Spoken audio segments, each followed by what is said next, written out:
Fact number 1, दुनिया में सबसे मजबूत चोंच तोते की होती है। फैक्ट नंबर 2, हाथी 25 किलोमीटर यानी कि 16 मील प्रति घंटे की रफ्तार से दौड़ सकते हैं। फैक्ट नंबर 3, शार्क फिश कभी भी बीमार नहीं पड़ती है और ये अकेले शिकार करना पसंद करती हैं।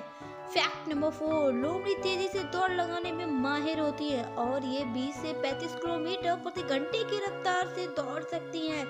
फैक्ट नंबर 5, एक ब्लू व्हेल फिश बिना खाए पिए 6 महीने तक जिंदा रह सकती है।